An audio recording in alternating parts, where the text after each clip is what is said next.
Arc-en-Ciel, votre émission marocaine, chaque dimanche pour tout savoir sur le Maroc. Actualité, culture, économie, société et animation festive. Avec Abdelatif, Arc-en-Ciel au cœur du Maroc.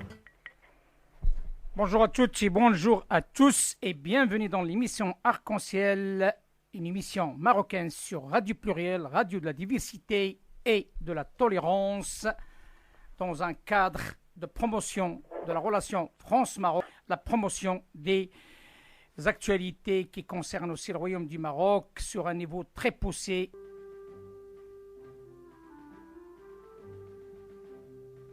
Mesdames et messieurs, nous sommes en direct avec la société civile qui travaille sans relâche pour la promotion de ce beau pays à l'international.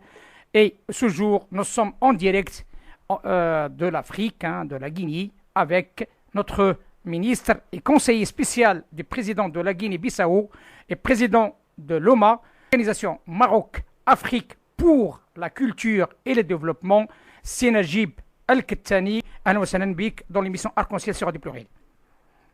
Merci, Choukran, merci à vous, c'est Abdelatif. Juste une petite précision, je ne suis pas actuellement en Guinée-Bissau, je suis au Ghana, donc je vous parle du Ghana. Parfait, c'est la Ghana à Accra, et nous sommes au centre de l'Afrique, et la question est africaine, et le sujet est aussi la vision africaine sur ce retour du Maroc à l'Union africaine. Loma, pourriez-vous nous dire davantage, M. Kettani?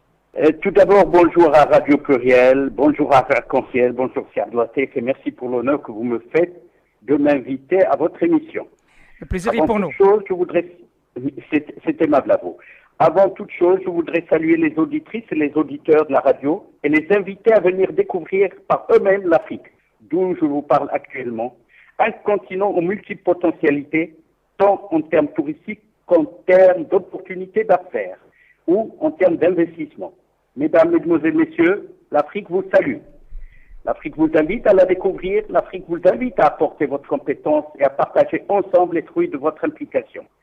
L'Afrique vous ouvrira ses portes, espère, grandes ouvertes, espère pouvoir venir vous voir nombreux, partager avec elle ses atouts, dans un esprit de partenariat gagnant-gagnant, loin des clichés qui ont prévalu lors de la période de colonisation, mais plus dans un esprit d'échange mutuel, profitable tant pour l'investissement que pour l'investisseur. La thématique que vous avez choisie, c'est Abdelatif aujourd'hui, cet après-midi, me paraît très pertinente, rôle de la société civile marocaine en Afrique. C'est un sujet d'actualité au moment où le Maroc, sous l'impulsion d'une diplomatie royale, je dirais royalement menée, a pu revenir par la grande porte à l'Union africaine après que le Royaume a claqué la porte 34 ans auparavant à l'occasion de l'admission d'un simulacre d'État sans territoire et sans reconnaissance par les instances internationales au sein de la défunte OUA, qui est l'Organisation de l'Unité africaine, qui est devenue plus tard l'Union africaine et dont, à mon sens, le changement d'acte de naissance n'a été fait que pour enlever une légitimité historique du Maroc. Vous n'êtes pas sans le savoir, c'est Abdelatif, que le Maroc est un des fondateurs de l'OUA, l'Organisation de l'Unité africaine, qui a tenu sa première assemblée, son premier conférence de chefs d'État à Rabat, à Casablanca, en juillet 1961. Et c'était sous la direction de feu Sa Majesté Mohamed V, et qui est bien entendu le grand-père et le libérateur de la nation marocaine, mais également autour de lui, il y avait le président Modibo Keïta du Mali, le président Sékou Touré de Guinée-Conakry, le président Nkrumah du Ghana, où je me trouve actuellement, le président Jamal Abdel Nasser d'Égypte, et cocasse, peut-il paraître, il y avait également le président Farhat Abbas, président provisoire de la République algérienne avant l'indépendance de l'Algérie. Je voudrais attirer votre attention sur ces points importants et vous remarquez qu'au passage que le roi Mohamed V, initiateur avec ses pairs de la conférence de Casablanca en 61, a tenu à associer le président provisoire de la République algérienne, quand bien même l'Algérie était encore colonisée. Ce qui dénote qui a toujours animé le peuple marocain et ses souverains envers le voisin algérien et le peuple algérien frère. Mais nous reviendrons sur cet aspect-là des choses. Pour revenir à la question du rôle de la société civile marocaine en Afrique, permettez-moi de vous parler un tout petit peu des objectifs de notre organisation créée il y a 5 années de cela, par un bouquet de personnalités marocaines et africaines, et dont l'objectif des fondateurs de l'OMA, Organisation Maroc-Afrique, Culture et Développement, a été basé sur la relation ancestrale ayant existé depuis des siècles entre le royaume chérifien marocain et l'Afrique subsaharienne. En effet, nous avons créé l'OMA afin que cette organisation travaille pour la promotion de la culture, de la coopération, du développement de l'Afrique et du développement du partenariat entre le Maroc et l'Afrique subsaharienne. Nous sommes convaincus, nous, fondateurs de l'OMA, que le Maroc, comme je l'ai dit, qui a des racines ancestrales profondément ancrées en Afrique et une situation géographique stratégique à la croisée des continents, peut être un atout pour faire connaître la culture africaine, l'histoire africaine et promouvoir ainsi son développement à lui-même et le développement de toute l'Afrique. Pour notre part, comme nous l'avons intitulé OMA, Organisation Maroc-Afrique Culture et Développement, nous avons retenu pour développement l'amélioration qualitative et durable d'une économie et de son fonctionnement. Par culture, nous entendons l'ensemble des structures sociales et des manifestations artistiques, religieuses, intellectuelles, sportives, au vu de ces sportifs. Au vu ainsi de ces définitions, nous considérons qu'il est clair qu'ils ne peuvent pas s'opposer culture et développement, mais que les deux concepts sont interdépendants, c'est-à-dire que la culture, pour progresser, a besoin de développement et que le développement ne peut se faire en l'absence du progrès culturel. Donc l'Afrique a besoin de développement et a besoin de culture également. Justement, docteur, si vous le permettez, la question concernant ce travail de terrain, ce travail pertinent de la société civile en Afrique, comment vous voyez-vous la perception, je parle des autorités africaines, par rapport à cette percée de la diplomatie parallèle en Afrique, et comment vous voyez en même temps les résultats qui sont complémentaires par rapport à la diplomatie officielle? Bon, vous savez, nous sommes en contact avec les autorités africaines et vous savez quand on parle d'Afrique, il y a 53 ou 54 pays maintenant. Donc, nos actions convergent vers un certain nombre de pays que nous pouvons toucher et que nous avons sensibilisés à la présence de notre organisation pour ces pays, mais également à la présence des actions que nous comptons mettre en place. D'accord? Donc, nous mettons en place un certain nombre de structures, nous mettons en place un certain nombre d'actions. Nous avons un bureau qui est à Dakar, nous avons un bureau qui est à Bissau, en Guinée-Bissau, nous avons un bureau que nous sommes en train de mettre en place justement à Accra, et c'est l'objet de ma présence ici, et nous avons un bureau également que nous sommes en train de mettre en place en Côte d'Ivoire, ainsi que d'autres pays qui vont venir. Donc, nous sommes sur le terrain, nous sommes présents, et les autorités locales des pays concernés ne font que nous donner appui et nous apportent leur appui parce que nous pensons apporter également un certain nombre de choses qui sont importantes pour leur pays. Maintenant, ceci dit, la perception, elle est globale, elle est importante, elle est intéressante, dans la mesure où beaucoup de pays d'Afrique subsaharienne ne comprenaient pas pourquoi le Maroc était absent de l'Union africaine. Et sachant qu'ils connaissent l'histoire, ils connaissent parfaitement l'histoire du Maroc qui a été toujours proche des pays africains depuis avant même leur indépendance, qui a soutenu leur implication, qui a soutenu leur indépendance, aussi bien matérielle que diplomatique que par l'armement. Et nous savons que Sa Majesté le roi Hassan II, que Dieu ait son âme, a joué un rôle très très important dans le développement de la résistance dans certains pays africains, notamment en Algérie, notamment en Tunisie, notamment en Guinée-Bissau, notamment en Guinée-Conakry, notamment en Angola, notamment au Mozambique, notamment en Afrique du Sud, qui se trouve aujourd'hui parmi les pays qui sont contre le retour du Maroc ou qui ont été contre le retour du Maroc en Afrique à l'Union africaine. Mais je pense que ceci va changer très très bientôt et je pense que dans les prochains jours ou bien les prochaines semaines, nous verrons le retrait de beaucoup de pays qui reconnaissent encore cette entité que je ne voudrais même pas citer et qui vont retirer leur reconnaissance à cette entité. Qui concerne aussi, on parle des pays anglophones. D'habitude, les Marocains sont habitués un petit peu avec les pays francophones. Comment vous arrivez, bien sûr, avec vos moyens qui sont limités, on parle d'une association, on ne parle pas d'une organisation, on ne parle pas d'une structure. Est-ce que vous bénéficiez pour faire passer ce message à l'anglaise, ce message dans des pays anglophones qui méritent et qui nécessitent encore davantage de moyens pour que le message soit transmis d'une manière professionnelle? Est-ce que votre organisation a un soutien autant que les autres organisations qui se trouvent en Europe, parce qu'on parle de MRE? Et quand on parle de MRE, les frontières pour le MRE, celui de l'Europe ou celui des États-Unis ou du Moyen-Orient, c'est le même pour celui de l'Afrique, dans le cadre de l'accompagnement de ces efforts déployés par le souverain. D'abord, je voudrais apporter un petit rectificatif, Abdeltef. Je ne pense pas qu'il faille parler de pays francophones qui ont soutenu le Maroc et de pays anglophones qui n'ont pas soutenu.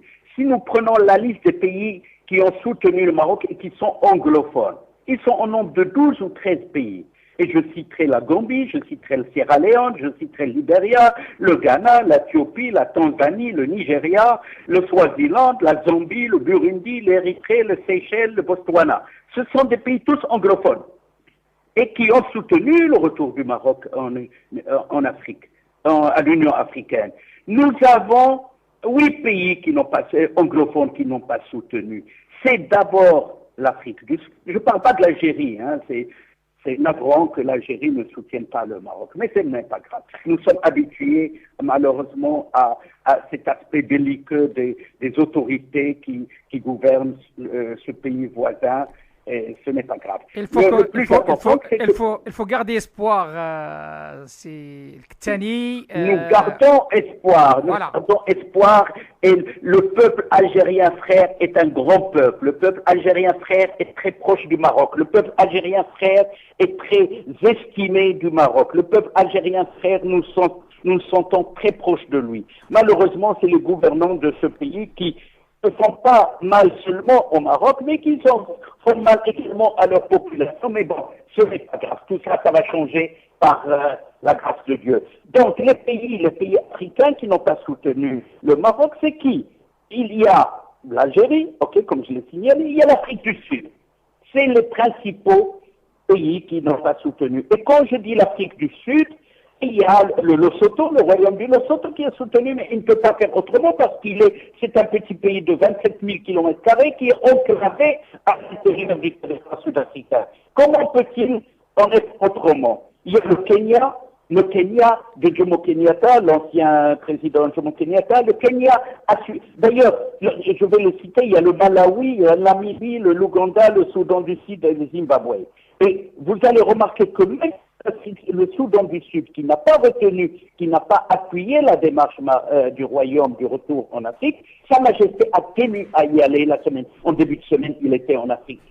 Soudan du Sud, et il a apporté appui, il a apporté... Effectivement, docteur, effectivement, je ne parle pas, ma question, je crois peut-être qu'elle était mal formulée, mais je ne parle pas de la diplomatie qui est officielle, qui fait un travail formidable, et notamment menée en personne par Sa Majesté. Moi, je précise mes mots, je parle par rapport au soutien que vous devez avoir, vous, autant que société civile, dans ces pays africains pour creuser et aussi de parler économie, de parler social, de parler... Voilà, la question, elle est là. Je veux savoir, s'il vous plaît, est-ce qu'il y a un réel soutien par rapport à cette structure et notamment la société civile marocaine opérante en Afrique pour accompagner ces efforts déployés? Oui,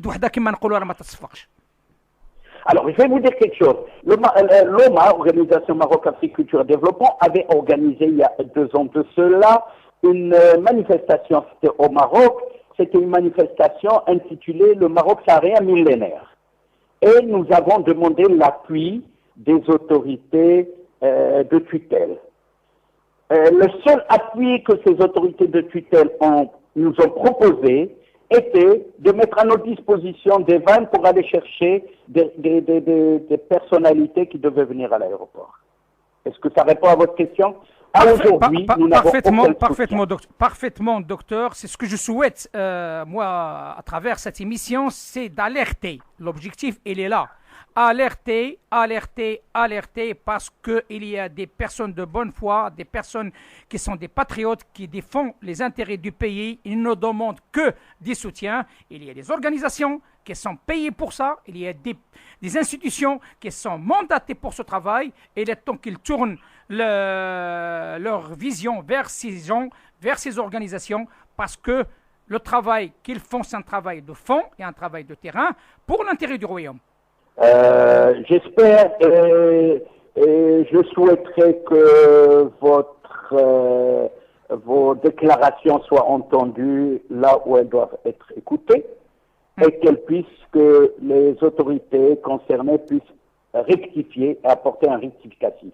Aujourd'hui, tout ce que nous le faisons par nous-mêmes, nous le faisons par nos propres fonds, nous le faisons par les moyens de bord qui sont les nôtres. Comme vous savez qu'un billet d'avion entre le Maroc et n'importe quel pays de l'Afrique subsaharienne, en dehors du Sénégal ou dont le prix a baissé, tourne autour de $1000. Alors vous imaginez, ou 1000 euros. Donc vous imaginez le déplacement d'une ou deux personnes qui vont aller et qui vont s'impliquer et qui vont essayer de faire de leur mieux. Mais vous savez, le Marocain est fier d'aller demander de l'argent. Nous sommes fiers, nous avons notre fierté. Nous ne souhaitons pas demander Docteur, s'il vous plaît, ce n'est pas une histoire de fierté, c'est une histoire de devoir. Ni plus, ni moins. Eh bien, j'espère que les autorités vont vous entendre et qu'ils puissent nous appeler pour voir quels sont nos besoins, pour qu'on puisse continuer à faire notre travail, parce que nous faisons notre travail aussi bien en Afrique de l'Est qu'en Afrique centrale, qu'en Afrique vers le sud de l'Afrique. Et c'est pourquoi, docteur, que l'émission Arc-en-Ciel vous a invité de parler de vos travaux, de travail de la société civile dans ces pays africains, c'est dans ce sens, et de montrer le travail de fond avec des moyens très limités. Et si vous le permettez, si vous avez vos contacts à diffuser sur l'antenne, pour ceux qui nous écoutent, c'est le bienvenu. Écoutez, nos actions au-delà d'un certain nombre de pays se font à travers les réseaux que nous avons. Nous avons des réseaux un petit peu partout dans différents pays d'Afrique, et à travers ces réseaux, nous essayons d'agir en conséquence. Tout contact, bien sûr, on peut nous contacter, c'est OMA 2011@gmail.com. Ça, c'est notre adresse mail. Nous sommes en train de mettre en place un site internet pour pouvoir être beaucoup plus à l'écoute de tous ceux qui peuvent nous apporter appui. L'OMA est ouverte à toutes les bonnes volontés qui voudraient s'impliquer avec nous, aussi bien marocaines que africaines, que de n'importe quel pays. Nous sommes fiers, nous sommes heureux de travailler pour l'intérêt de l'Afrique. Nous sommes fiers et nous sommes heureux de travailler pour l'intérêt du Maroc. Mais avant toute chose, je voudrais d'abord profiter de l'occasion qui m'a offerte pour féliciter d'abord Sa Majesté, qui a fait un travail exceptionnel.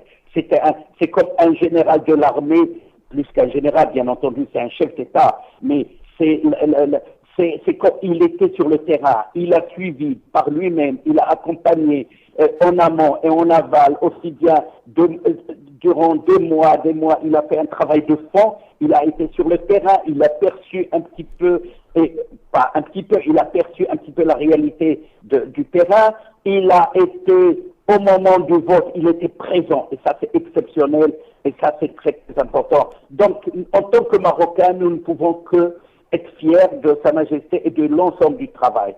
Par la même occasion, nous remercions l'ensemble des chefs d'État des 39 pays africains qui ont apporté appui aux initiatives de Sa Majesté et qui ont permis le retour triomphal du royaume au sein de sa famille naturelle. Merci, docteur. Voilà. On se donne rendez-vous une autre fois. L'émission Arc-en-Ciel sur Radio Pluriel est à la disposition de la société civile opérante et active partout dans le monde et notamment en Afrique. Je vous donne rendez-vous quand vous le souhaitez.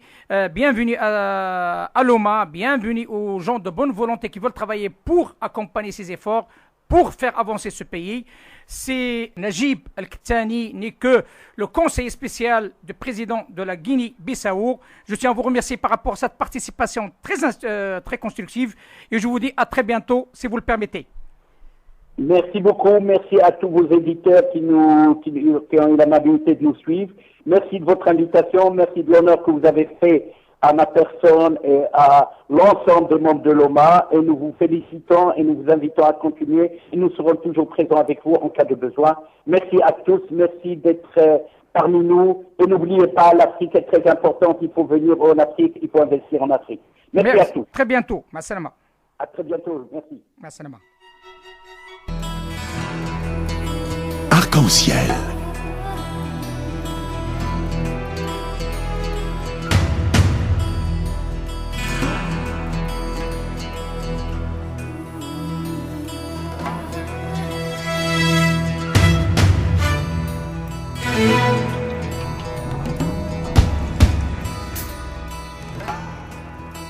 Arc-en-ciel, votre émission marocaine, chaque dimanche pour tout savoir sur le Maroc.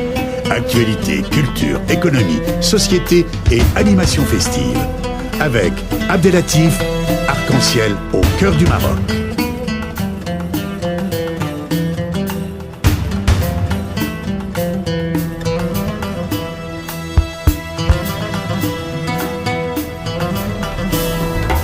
Arc-en-ciel, la chronique.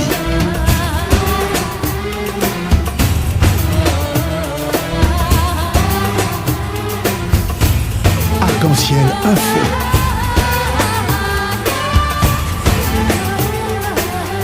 Arc-en-ciel animation festive.